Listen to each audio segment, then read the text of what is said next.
Pensa bem, o que a lei deveria proteger em primeiro lugar? As nossas posses, o nosso patrimônio ou a nossa dignidade como pessoa? Parece uma pergunta fácil hoje, mas por quase um século a resposta oficial no Brasil foi bem clara. A propriedade vinha primeiro. Essa que a gente vai ver agora é a história de uma revolução silenciosa. É a jornada de como o direito civil brasileiro, aos poucos, foi forçado a virar de cabeça para baixo, a tirar o foco do patrimônio para colocar o foco na pessoa. E, no processo, reinventar o que significa ser um cidadão no país. Para a gente entender essa história toda, a gente precisa passar por 4 momentos que são absolutamente cruciais. Tudo começa em 1889 com a Proclamação da República. O país muda e precisa de uma lei para chamar de sua. Essa lei chega em 1916, um código civil que era, digamos, a cara da elite da época.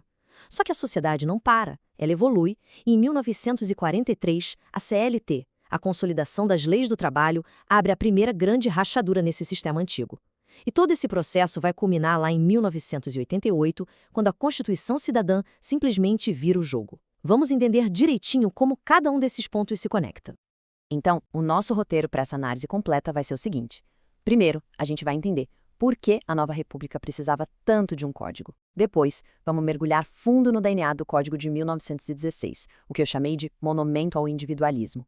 Na sequência, vamos ver como a realidade social bateu de frente com essa lei, na chamada Era dos Estatutos. E aí, claro, a gente chega ao clímax, a Revolução de 1988, para no final discutir o legado disso tudo. Vamos começar então pela necessidade desse primeiro código. Imagina a cena. O império acabou. O Brasil agora é uma república. E agora? O país precisava desesperadamente se firmar como um Estado moderno, sabe? E para isso, era fundamental ter um código civil, uma lei que organizasse a vida privada das pessoas e que, ao mesmo tempo, deixasse claro quais eram os novos valores. Liberalismo, um Estado laico, enfim, era preciso romper com o passado imperial. A lei brasileira precisava de uma cara nova. E olha, não foi fácil. Depois de algumas tentativas que não deram em nada, essa tarefa gigantesca de escrever a nova lei do Brasil caiu no colo de um homem, o jurista cearense Clóvis Bevilacqua. A visão dele, que era muito influenciada por um movimento intelectual da época chamado Escola do Recife, bem liberal e cientificista, acabou moldando as relações de família, de contrato, de propriedade no Brasil por mais de 80 anos. É muita coisa. Tá, mas que visão era essa que o Bevilacqua tinha? O código que ele escreveu e que entrou em vigor lá em 1916 não era só um livrão com um monte de regras. Não mesmo. Ele era, na verdade, um monumento de pedra, erguido em homenagem aos ideais do século XIX. O indivíduo, a liberdade de contratar e, acima de tudo, a sua propriedade. E esse monumento se sustentava em 3 pilares gigantescos que definiam toda a sociedade. O primeiro, o patrimonialismo. Tudo, absolutamente tudo, girava em torno da propriedade. Era o sol do sistema. O segundo pilar era o individualismo, que se resumia na ideia da autonomia da vontade. Ou seja, o que 2 pessoas combinavam num contrato era sagrado, era lei entre elas. A justiça não se metia para ver se um lado era muito mais forte que o outro.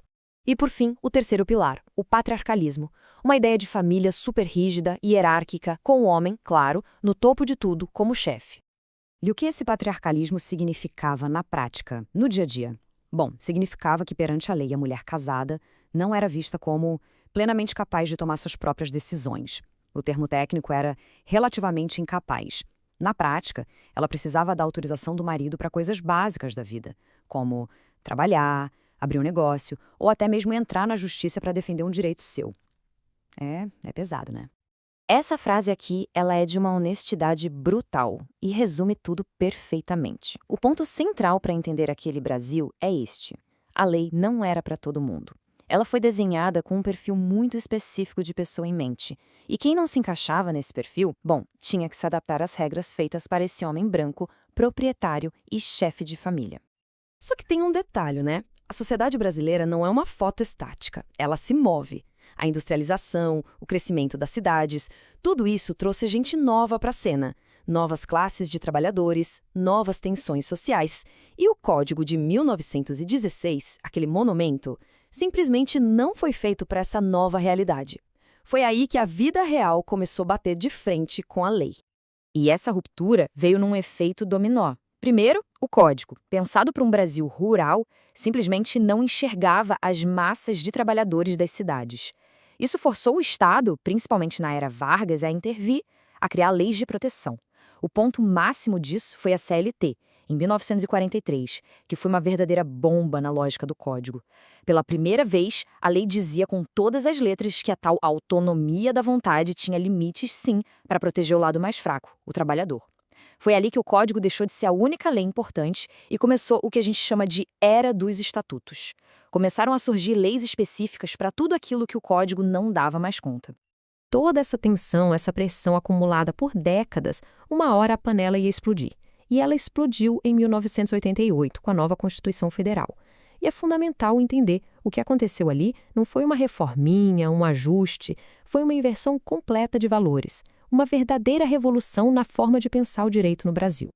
A mudança foi tão, mas tão profunda que os especialistas usam uma metáfora para descrevê-la. Foi uma revolução copernicana. Sabe, assim como o astrônomo Copérnico mostrou que a Terra não era o centro do universo, e sim o Sol, a Constituição de 88 fez algo parecido. Ela mudou radicalmente o centro de gravidade de todo o nosso sistema de leis.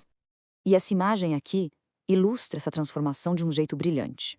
Se tem um slide para resumir toda a nossa conversa, é este. Antes, no sistema de 1916, o Sol, o centro de tudo, era o patrimônio, a propriedade. Depois de 1988, o Sol mudou. O universo jurídico inteiro passou a girar em torno de um novo valor, um novo princípio fundamental: a dignidade da pessoa humana. Ok, e as consequências disso na vida real? Foram gigantescas. A propriedade, por exemplo, deixou de ser um direito absoluto. Para ser protegida, ela passou a ter que cumprir uma função social. A família também mudou de cara. Deixou de ser uma instituição focada em patrimônio para ser vista como espaço de afeto, de desenvolvimento pessoal. E mais, um monte de novos direitos que nem eram pensados antes começaram a surgir, como o direito ao meio ambiente equilibrado, todos eles nascendo desse novo centro de gravidade que é a pessoa. E assim a gente chega ao final da nossa análise. Depois dessa viagem de 100 anos, qual é o legado que fica? O que essa troca de eixo da propriedade para a pessoa realmente significa para o Brasil de hoje em dia? No fundo, a história que a gente contou aqui é a história da lei brasileira descobrindo finalmente o povo brasileiro. É a crônica de um processo lento, difícil, mas contínuo de substituir a propriedade pela pessoa como o bem mais valioso, como o valor fundamental que a lei deve proteger. E isso tudo nos deixa com uma provocação final.